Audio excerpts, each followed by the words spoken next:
We have some news from this news conference. The truce will start at 7 a.m. local tomorrow in Israel. That's midnight here in the United States, or on the East Coast at least. 13 women and children will be released first. That will happen at 4 p.m.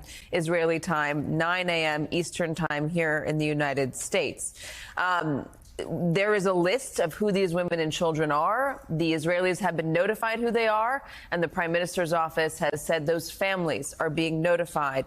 They said families that are there together are being given priority, and that the decision on who to release and when to release them is on humanitarian criteria. He was asked whether it was Americans will go first. He said it will be humanitarian decisions, humanitarian criteria.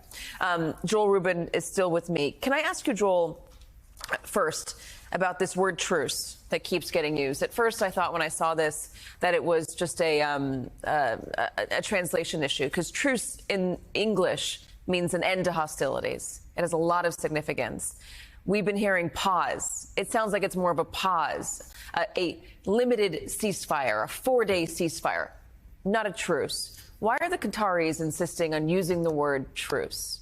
So nomenclature has been all over the map, as you described, Katie, and this is the first official time that we have had a word assigned to an action of suspending hostilities, a truce. And so in this case, truce, it means that there is an intention, and the Qataris are framing this, there is an intention for there to be a pure cessation, and their goal is to have this continue, that after these 4 days, 50 people coming out, that their goal is to have that continue, to have 10 more per day is what we're hearing for another day of quiet, 10 more, so count it out, coming up on 3 additional weeks. And that's a real truce, and that allows for the opportunity for aid to come in, increased trucks, helping the Palestinian civilians. And so it's a firm term, and I think that's now the term we're going to use. There's intentionality behind it. They know what it means in English. This was not a mistake. This was a deliberate word choice. Let's bring in NBC News correspondent David Noriega, who's been covering this from Tel Aviv for us. So, David, this is some hopeful news, some concrete timing on when the hostages will be released, and also news on who the hostages are. What are you hearing out there?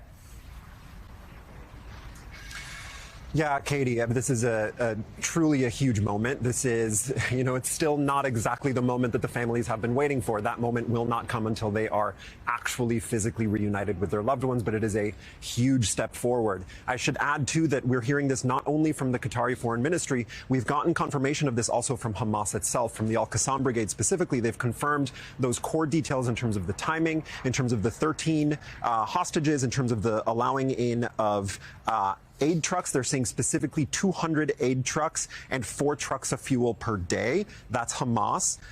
The Israelis, like you pointed out, are confirming that they have a preliminary list and that they're in contact with the families. Things we don't know so far that are important. We don't know exactly how or where these families are going to be released. We don't know if they're going to cross the border directly into Israel or if they're going to go through Rafah, through Egypt, and then be transferred to Israel. We do know that the aid trucks will go through Rafah. This is a really, really big moment. A couple of lines from this presser stand out for me, right? This is the first glimmer of hope at the end of the tunnel in this conflict. Everything is set to go on the ground. The atmosphere here has been incredibly tense, extremely high expectations. Like I said, this is a huge moment. I don't think we'll actually see any real relief until we start seeing the pictures of those people, safely in Israel.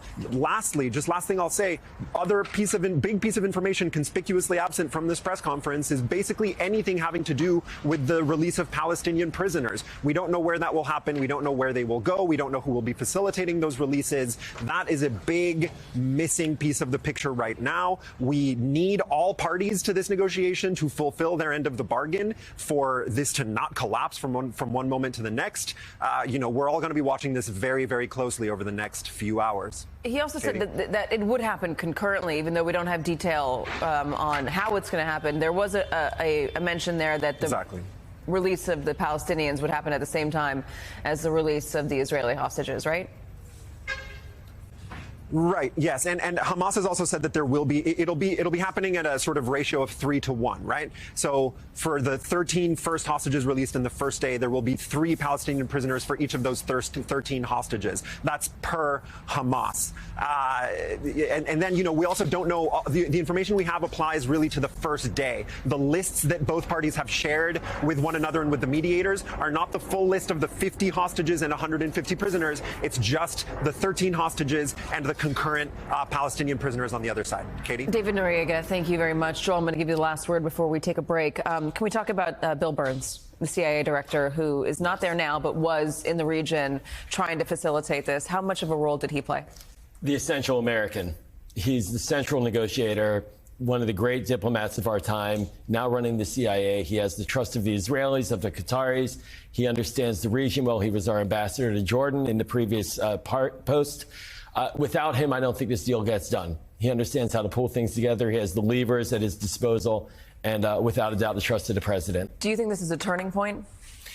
I think this has the potential to be a turning point. It is all about execution. At the end of the day, there are always good intentions in the Middle East with agreements. We've seen this for decades now. But it's not the agreement alone. It's how it unfolds. Again, the big news, 13 women and children released tomorrow, starting at 4 p.m. Israeli time. That is 9 a.m. Eastern here in the United States. The truce will begin at midnight Eastern here in the States, 7 a.m. in Israel. So hold your breath. It's coming soon. That is going to do it for me today. Have a happy Thanksgiving.